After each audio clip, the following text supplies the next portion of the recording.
MrYorkieLoverFitness.com.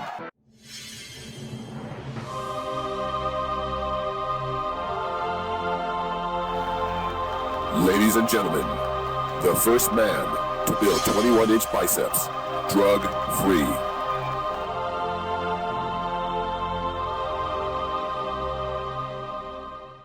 My friends, you know, I get requests, so many requests, emails. I get about 50 emails a day. I get answering individual answers on some of the videos. They want to dissect them. It's a physical impossibility. Just check the emails. Check the videos. Subscribe to Mr. Yorkie Lover. Check the videos, and they'll send you, if you subscribe, they'll send you an email telling you that another video has been downloaded.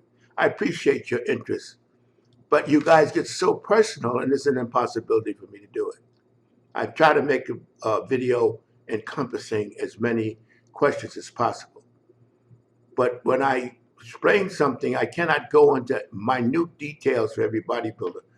It's a physical impossibility. There's no sense talking about it any longer. I'm making this video because I got a number of emails that surprised me, wanting to know who do I think is the greatest bodybuilder of all time. And you know, I be honest, I just ignored them, but I would continue to get them. And so I said, I had no problem with it, because bodybuilding is subjective. And nobody can say who's the greatest bodybuilder if you're talking about muscles alone, because it's subjective. But I know, and any thinking person will know, the greatest bodybuilder of all time is Arnold Schwarzenegger, because he transcended bodybuilding.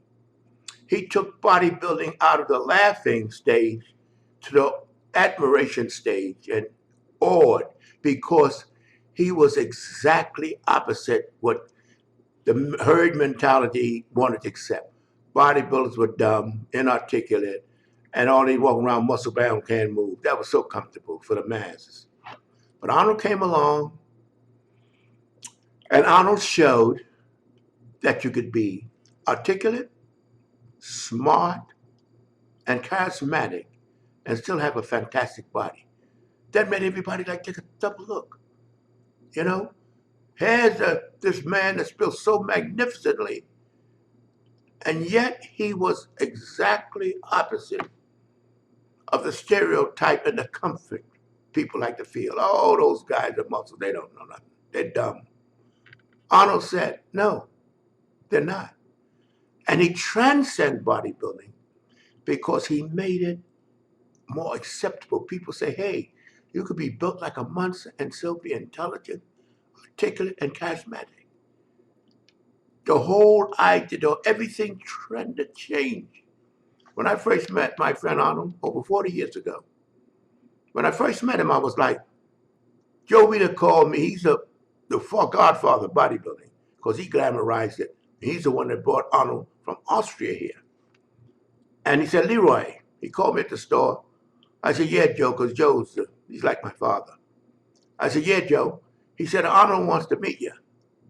I said, Arnold? He said, yeah, you know, Arnold Schwarzenegger, I'm bringing him over here. He's over here now, and he wants to meet you.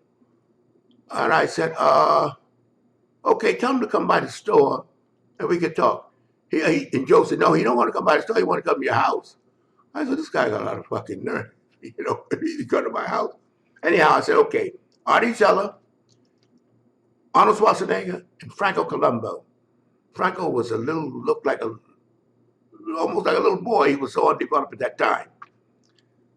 And an English bodybuilder, I don't know what his name was. They came over to the house, and we started talking, and Arnold was talking about what he was going to do. He was going to be a famous movie star, and I thought this guy, I don't know, what's the matter with this guy? He can hardly speak English, you know. And, you know, I'm that type of guy. I'm blunt. I said, wait a minute, Arnold, what part you going to pay? Because I don't think they casting U-boat captains.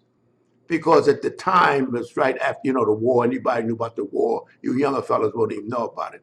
but the German submarines were ravaging the Allied shipping, and the submarine commanders were called U-boat captains.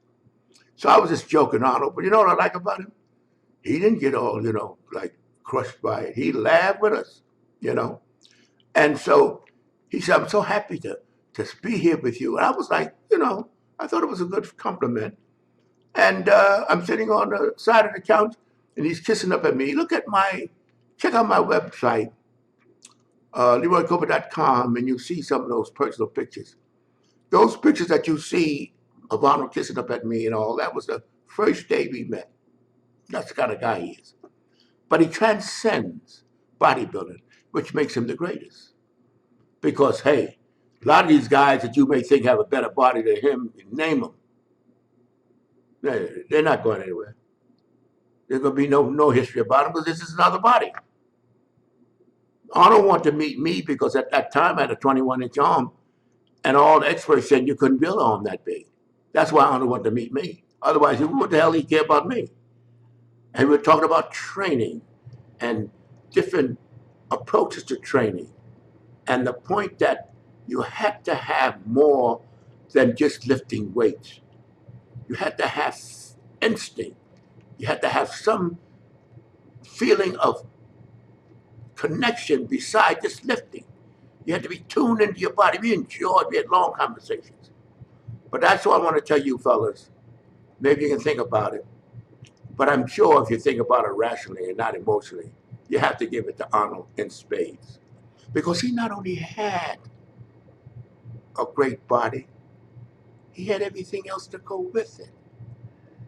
He wasn't looking for information, he created information.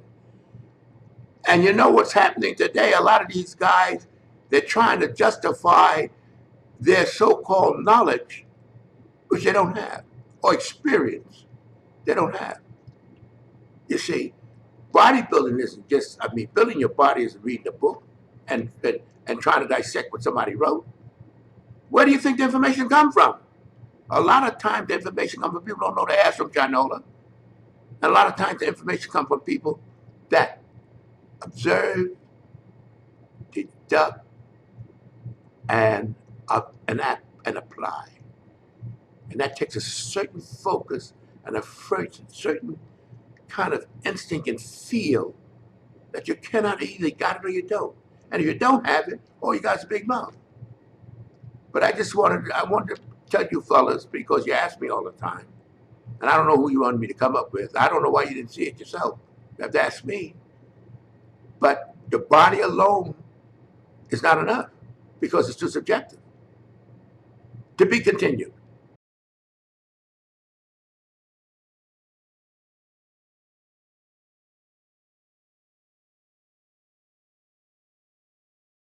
I quit this bitch. Wait a minute. Before you click away, I want you to subscribe, like, comment, hell, even dislike if you want to. At least do something before you get out of here.